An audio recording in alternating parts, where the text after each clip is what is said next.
Detective Marcus Webb had seen his share of strange things during 15 years with the Chicago Police Department, but nothing could have prepared him for what he witnessed on that humid Tuesday morning in September.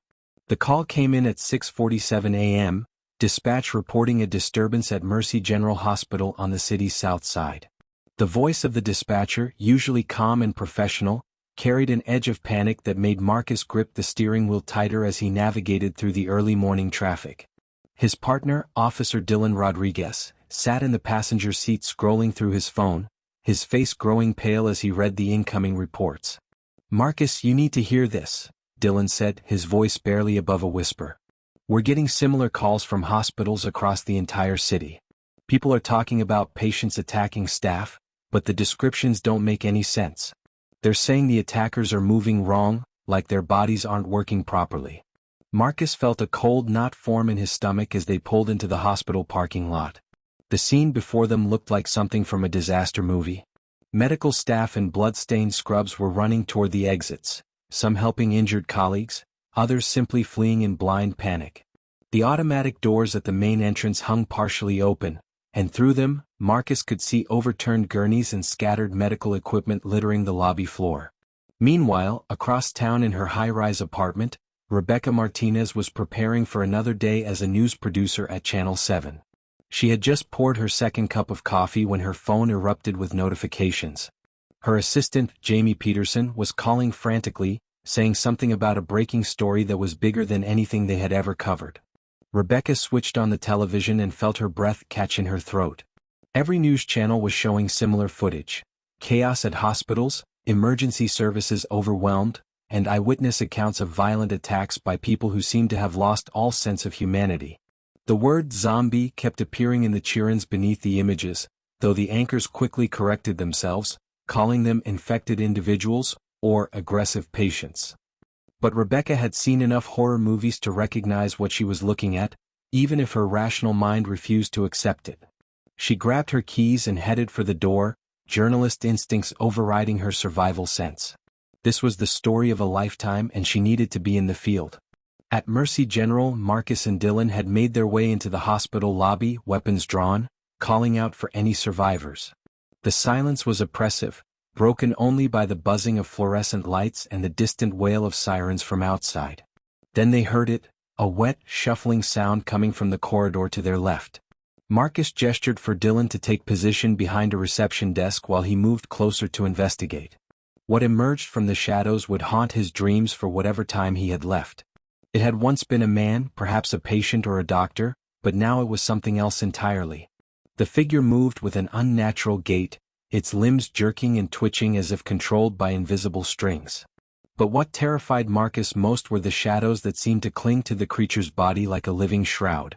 They writhed and pulsed around it, darker than any natural shadow should be, almost as if they had substance and weight. The thing's eyes were completely black, reflecting no light, just an endless void that seemed to pull at Marcus's sanity. When it opened its mouth, no sound came out, but the shadows around it grew thicker, reaching toward him like grasping fingers. Dylan's shout broke Marcus from his paralysis.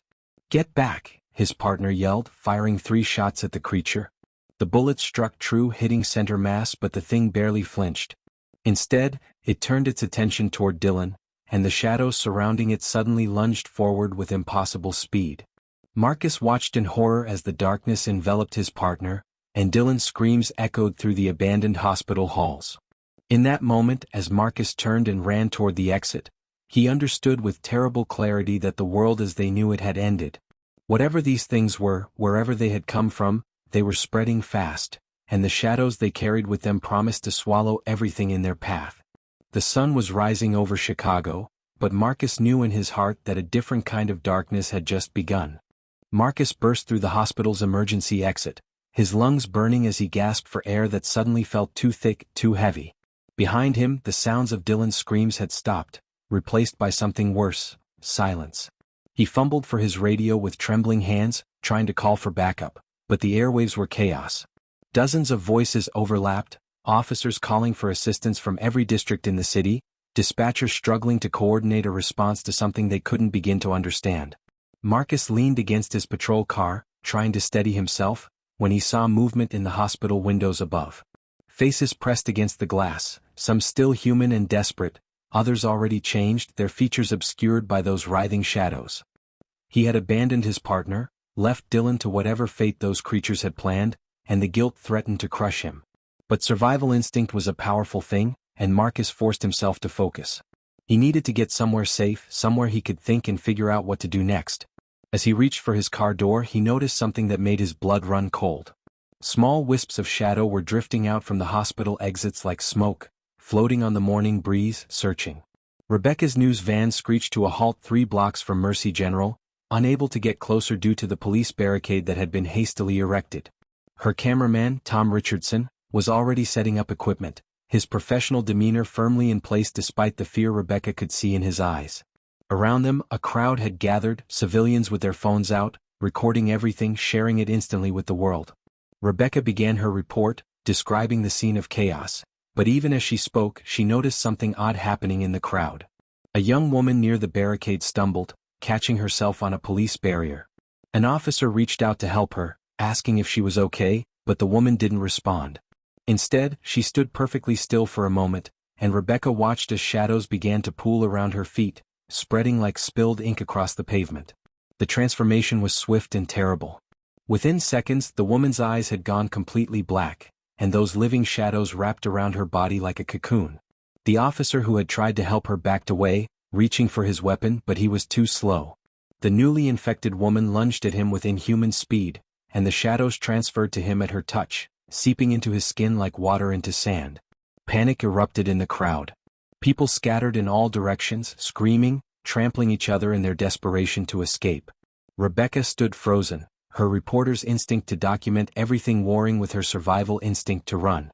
Across the city, in a small apartment above a corner grocery store, former Army medic Jackson Hayes was barricading his door with whatever furniture he could move. He had recognized the signs earlier than most, his military training in biological threats kicking in the moment he saw the first news reports. His neighbors thought he was crazy when he started pounding on doors an hour ago, warning them to stay inside and seal their windows. Mrs. Chun from down the hall had laughed at him, calling him paranoid. Now he could hear screaming from her apartment, and he forced himself not to listen, not to try to help.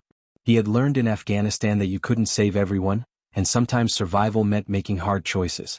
Jackson moved to his window and carefully peered through a gap in the boards he had nailed up. The street below was transforming into a nightmare. Infected individuals wandered aimlessly, those shadows clinging to them like second skins, while others ran in panic, only to be caught and change themselves. What terrified Jackson most was how fast it was spreading. This wasn't like any infection he had studied in the military. There was no incubation period, no gradual onset of symptoms. The shadows touched you and you were gone, replaced by something that wore your face but had nothing human left inside. Back at the hospital barricade, Rebecca had made her decision. She grabbed Tom's arm and pulled him toward the van. "We need to get to higher ground," she shouted over the chaos. "Somewhere we can see the full scope of this." As they drove away, Rebecca looked back at the scene unfolding behind them. The shadows were spreading faster now, jumping from person to person, and in the morning sunlight, the darkness they brought seemed even more unnatural, more wrong. Chicago was falling, and Rebecca suspected it was just the beginning. Rebecca and Tom made it to the Channel 7 broadcast tower on the north side of the city, the tallest building in a 10-block radius. From the observation deck on the 23rd floor, they could see the full horror of what was happening to Chicago. Columns of smoke rose from at least a dozen fires scattered across the urban landscape. The morning traffic had come to a complete standstill, creating a gridlock that trapped thousands of people in their vehicles. Through Tom's camera lens, zoomed to maximum, Rebecca could see the infected moving through the stalled cars like predators through tall grass, those impossible shadows marking them as clearly as a brand. Every person they touched joined their ranks within seconds, and the geometric progression was terrifying to witness. What had started at a handful of hospitals just 2 hours ago had now spread to encompass nearly a quarter of the city. Rebecca's phone buzzed constantly with calls from the network executives in New York, demanding footage, demanding explanations, demanding she tell them this wasn't happening in other cities too. But it was. The news feeds showed similar outbreaks in Los Angeles, Houston, Atlanta, and Philadelphia. The pattern was identical: hospitals first, then rapid spread through the surrounding areas. Someone or something had coordinated this, though Rebecca couldn't imagine who or why. Marcus had found temporary refuge in a gun store on West Madison Street, along with a handful of other survivors.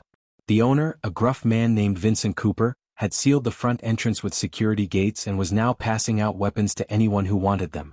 There were maybe 15 people crammed into the back room, a mix of civilians, 2 other police officers Marcus recognized from the 3rd District, and a doctor named Elizabeth Grant who had escaped from Mercy General before the infection overwhelmed it. Elizabeth was the only one among them who had actually examined one of the infected up close before the transformation was complete. "It's not a virus," she explained, her voice hoarse from shouting over the chaos earlier. "At least, not like anything we understand. I watched the shadows enter through the skin, but there were no puncture wounds, no exchange of fluids. They just passed through like the person was made of water." Marcus listened carefully, trying to piece together information that made no sense. "What about the shadows themselves? What are they?" Elizabeth shook her head. "I don't know. They don't behave like any organic material. They seem almost intelligent, purposeful. And they avoid direct sunlight when they can, staying close to their hosts or moving through shaded areas." Vincent interrupted them, pointing at the security monitors he had set up. "We've got movement outside. Lots of it." Jackson Hayes had made a critical decision. Staying in his apartment was only a short-term solution. Eventually, the infected would break through his barricades, or he would run out of food and water. He needed to get out of the city entirely, head north to his brother's cabin in Wisconsin where he could wait this out until the military got control of the situation. He packed quickly and efficiently. Water, canned food, first aid supplies, the hunting rifle his father had left him, and ammunition. Lots of ammunition. He had one advantage most people didn't. His old army tactical gear, including night vision goggles and a gas mask. He wasn't sure if the mask would help against the shadows, but it made him feel slightly less vulnerable. Jackson checked the hallway through his peephole. Empty. He could hear movement and strange sounds from other apartments, but his floor seemed clear for the moment. He took a deep breath, said a quiet prayer to a god he wasn't sure he believed in anymore, and opened the door. The hallway was darker than it should be, even with the lights on. Those shadows seemed to absorb illumination, creating pockets of darkness that his eyes couldn't quite penetrate. Jackson moved quickly toward the stairwell, avoiding the elevator, his rifle at the ready. He had made it down 3 flights when he heard footsteps above him, moving too fast, too erratic. He didn't look back, just increased his pace, taking the stairs 2 at a time. Rebecca watched the sun climb higher in the sky and realized with growing dread that daylight wasn't stopping this. The shadows adapted, grew bolder, and the infected seemed tireless. Chicago was dying, and soon the darkness would spread beyond the city limits. The question wasn't whether they could stop it anymore. The question was whether anyone would survive long enough to try. The gun store's security monitors showed a nightmare unfolding in real time. At least 40 infected individuals had gathered outside Vincent's shop, their shadow-wreathed forms swaying in an unsettling synchronization that suggested a shared consciousness. Marcus watched them carefully, noting patterns in their behavior. They didn't attack the building randomly or with the mindless aggression he expected from movie zombies. Instead, they seemed to be probing for weaknesses, testing the security gates, examining the boarded windows with an intelligence that made his skin crawl. One of the other officers, a young patrolman named Kevin Torres, was arguing loudly that they should make a run for it, try to reach the police station 6 blocks away where they could regroup with other officers and access better weapons and supplies. Elizabeth immediately objected, pointing out that they would be exposed on the street with no cover and no way to outrun creatures that had already demonstrated inhuman speed. The argument was escalating when Vincent suddenly held up his hand for silence. "Listen," he hissed. Everyone froze. At first, Marcus heard nothing, then it registered, the complete absence of sound from outside. The infected had stopped their probing. Through the monitor, Marcus could see them standing perfectly still, all facing the same direction, toward the east. Then, as if responding to a signal no human could perceive, they turned in unison and moved away from the gun store, flowing down the street like a dark river toward some unknown destination.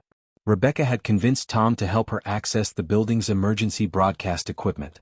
If the normal networks went down, if communications collapsed entirely, the emergency system would keep functioning on backup power and redundant channels. She needed to document what was happening, needed to get information out to survivors. As Tom worked on the technical setup, Rebecca's phone rang. It was her sister Monica, calling from Springfield, 3 hours south of Chicago. Monica was crying, begging Rebecca to leave the city, saying she had seen the news and was terrified. Rebecca tried to sound calm, tried to reassure her sister that she would get out soon, But even as she spoke, she watched through the tower windows as a police helicopter crashed into a building downtown, trailing smoke and flames. The pilot had either been infected or had lost control trying to evacuate people from a rooftop. Either way, it was another sign that organized resistance was collapsing faster than anyone had anticipated. After ending the call, Rebecca stood at the window and saw something that made her grab Tom's arm. "Look at that," she said, pointing toward the street below. The infected weren't wandering randomly anymore. They were moving in groups, in formations, all heading in the same direction. They were organizing. Jackson had made it out of his apartment building and was moving through back alleys, trying to reach the parking garage 3 blocks away where he kept his Jeep. He had encountered 2 infected individuals so far, managing to avoid both by ducking into doorways and remaining absolutely still. He had noticed that while the infected could move with terrifying speed when chasing prey, they seemed to rely heavily on movement for detection. If you stayed motionless, they might pass right by you, at least for a few crucial seconds. He was crossing an intersection when he heard an engine roaring toward him. A news van careened around the corner, clearly being pursued by a group of infected. Without thinking, Jackson stepped into the street and waved his arms. The van screeched to a halt beside him, and the passenger door flew open. "Get in," a woman's voice shouted. Jackson didn't need to be told twice. He threw himself into the van, and it accelerated away before he even got the door closed. The driver was a man with a camera bag at his feet, and the woman who had opened the door was clearly a reporter, her professional makeup smeared with sweat and dirt. "Thank you," Jackson gasped. "I'm Rebecca Martinez," the woman said. "This is Tom. We just came from the broadcast tower, but it's not safe anymore. They broke through the ground floor." Jackson nodded, catching his breath. "I'm Jackson Hayes, former Army medic. I was trying to get to my vehicle, get out of the city." Rebecca and Tom exchanged glances. "We could use someone with military experience," Tom said. "We picked up a police officer about 10 minutes ago. He's in the back." Marcus looked up from where he had been crouched behind the seats, his weapon still drawn, his eyes haunted by what he had witnessed. The 4 survivors looked at each other, strangers brought together by catastrophe, and in that moment, they made an unspoken pact to survive together whatever came next.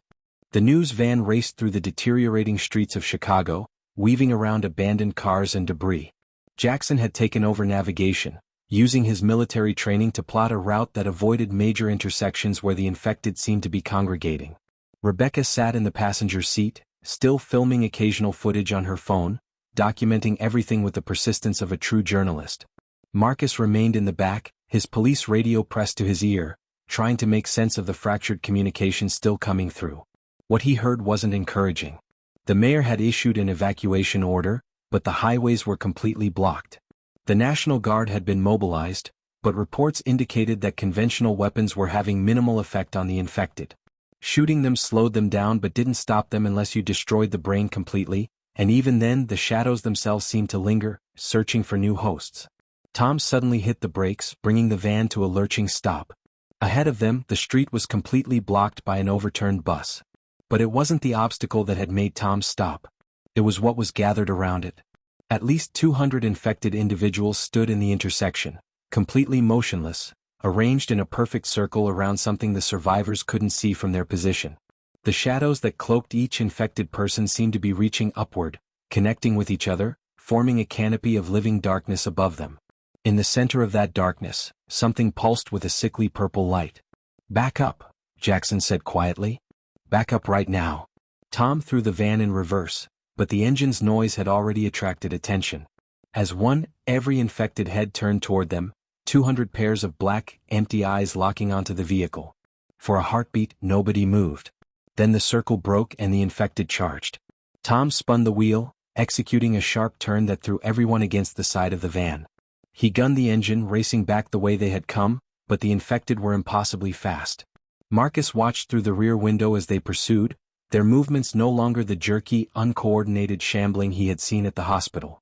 They ran with purpose and terrifying speed, the shadows streaming behind them like dark flags. "Take the next right," Jackson shouted, studying a map he had pulled from his pack. "There's a fire station 2 blocks over. Might still have people there, and the building will be defensible." The fire station appeared ahead, its bay doors closed, but lights visible through the windows. Tom laid on the horn as they approached, and miraculously, one of the bay doors began to rise. He didn't slow down, driving straight through the opening into the garage beyond. The door immediately began closing behind them, and Marcus could hear the infected slamming into its seconds after it sealed shut. Inside the station, they were met by 5 firefighters, 3 civilians, and a National Guard sergeant named David Patterson who had been separated from his unit during the initial outbreak. The fire chief, a weathered woman named Angela Ross, helped them out of the van and quickly ushered them into a second-floor briefing room where the other survivors had established a command center. Maps covered the walls, marked with red zones indicating heavy infection concentrations and green zones that were still relatively clear. "You're lucky you found us," Angela said, offering them water and protein bars.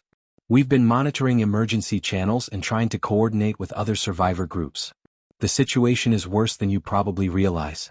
She pointed to a laptop showing news feeds from around the world. The infection wasn't limited to the United States anymore. London had fallen dark 3 hours ago. Tokyo was reporting outbreaks. Sydney, Moscow, Sao Paulo. The shadows were spreading across the entire planet with coordinated precision.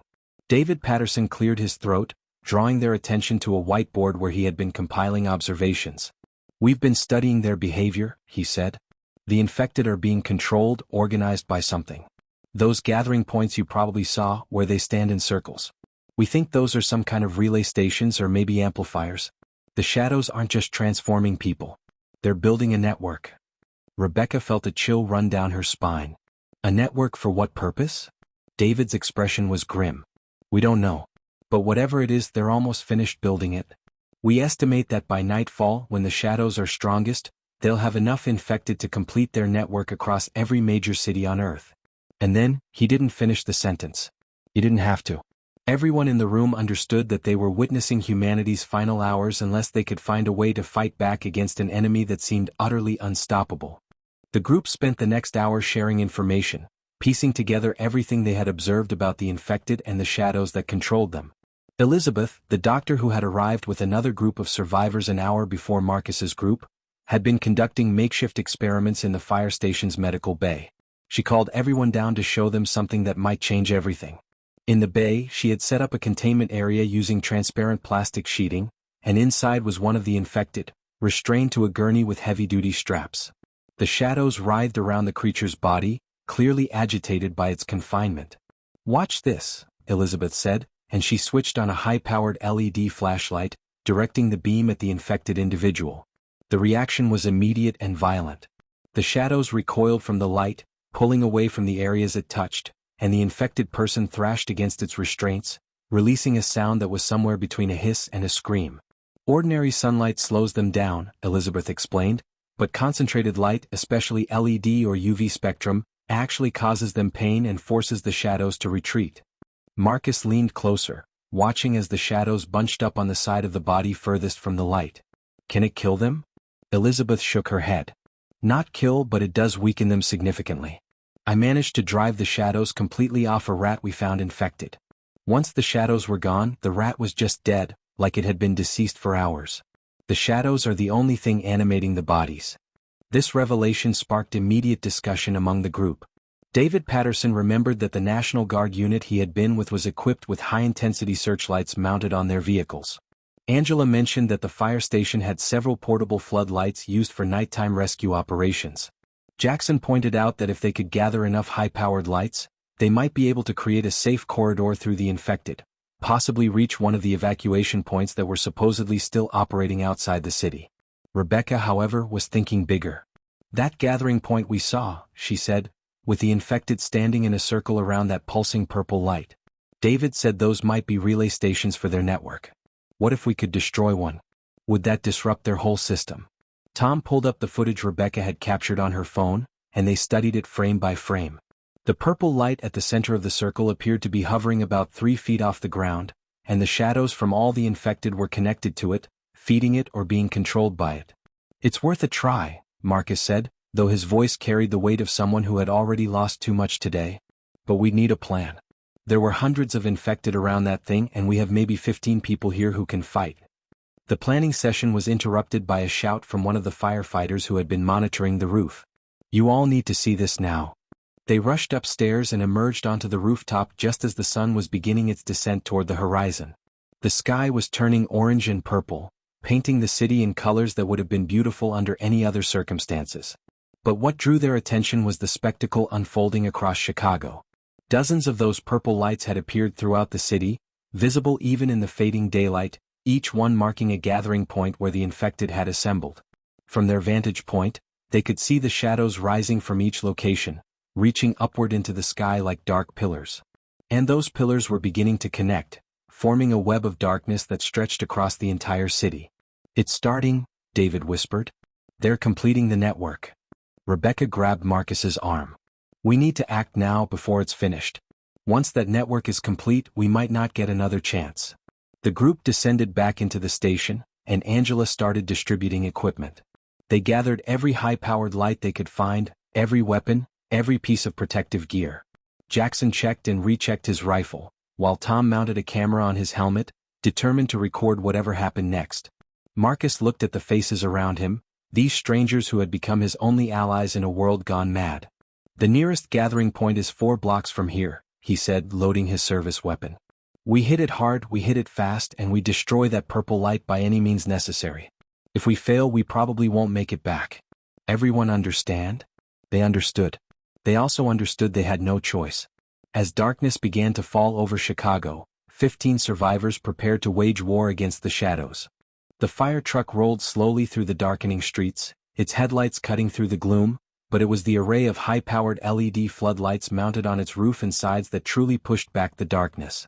Marcus drove while Jackson manned the lights, sweeping them back and forth to keep the infected at bay. Behind them, 2 other vehicles followed, the news van with Tom at the wheel and Angela's pickup truck carrying the rest of their strike team. They had decided that speed and surprise were their only advantages, so they kept moving, avoiding confrontation when possible, using the lights to scatter any infected that got too close. The creatures recoiled from the intense illumination, their shadows writhing in apparent agony, buying the convoy precious seconds to advance. As they approached the gathering point, the true scale of what they faced became horrifyingly clear. The intersection was packed with infected, far more than the 200 they had estimated earlier. They stood in concentric circles around the pulsing purple light, which had grown larger and more intense as night fell. The shadows rising from the gathered infected had formed a swirling vortex of darkness that extended hundreds of feet into the air, and similar vortexes were visible across the city skyline, all connected by threads of living shadow. "This is insane," Tom muttered over the radio, but they had already committed. Marcus accelerated, the fire truck's reinforced front bumper slamming into the outer ring of infected, scattering them like bowling pins. Jackson aimed the floodlights directly at the purple core, and the moment the concentrated light touched it, the entire gathering convulsed. The infected screamed in unison, a sound so terrible that several people in the convoy cried out in pain. But the light was working. The purple glow flickered and dimmed, and the shadow vortex wavered. David Patterson leaned out of Angela's truck and hurled something that arced through the air toward the light source. The improvised explosive device, packed with magnesium strips that would burn incredibly bright, detonated directly beneath the purple core. The flash was blinding, turning night into day for a brief, brilliant moment. The effect on the infected was catastrophic. The shadows that cloaked them literally evaporated, bursting into wisps of darkness that dissipated like smoke. The bodies they had been animating collapsed immediately, nothing more than corpses now, the strings cut from their puppets. The purple light shattered with a sound like breaking glass, and the shadow vortex collapsed, the dark threads connecting it to other points across the city snapping and recoiling. For a moment, the survivors sat in stunned silence, hardly daring to believe what they had accomplished. Then Rebecca pointed at the other vortexes visible across Chicago. They were flickering, destabilizing, the network disrupted by the destruction of a single node. "It's working," she breathed. "We actually hurt them." But their celebration was premature. From the darkness beyond the reach of their lights, something emerged that made the infected seem almost benign by comparison. It was a shadow-given form, a humanoid shape composed entirely of that living darkness, easily 12 feet tall. Unlike the infected, it didn't avoid the light. It walked straight toward them, and where the light beam struck its body, they simply stopped, absorbed into the absolute blackness of its form. The entity raised one massive arm, and shadows erupted from the ground around the vehicles, reaching for the survivors like grasping claws. Marcus threw the fire truck into reverse, but tendrils of darkness wrapped around the front axle, stopping them cold. Jackson poured concentrated light onto the tendrils, and they released with a shriek, but more were already forming. "Everyone out!" Angela shouted. "Fall back to the secondary position." The survivors abandoned their vehicles, fighting their way through the grasping shadows with flashlights and flares, laying down suppressing fire even though bullets seemed to pass harmlessly through the shadow entity. They retreated to a nearby office building, sealing themselves on the third floor, watching through the windows as the shadow creature stood among their abandoned vehicles, apparently studying them. The purple lights across the city were slowly restabilizing, repairing the damage they had done to the network. But it was damage nonetheless. They had proven the enemy could be hurt, could be disrupted. As dawn began to break on the horizon, the shadow entity retreated from the growing light, dissolving back into the darkness from which it had emerged. Marcus looked at his exhausted companions, at Rebecca still filming, at Jackson checking their ammunition, at all these ordinary people who had become warriors in a single day. The battle for Chicago was lost, perhaps the battle for the world. But the war for humanity's survival, had only just begun. And they had learned something precious. Even the deepest shadow cannot exist where light still burns. As long as they kept fighting, kept the light alive, there was hope.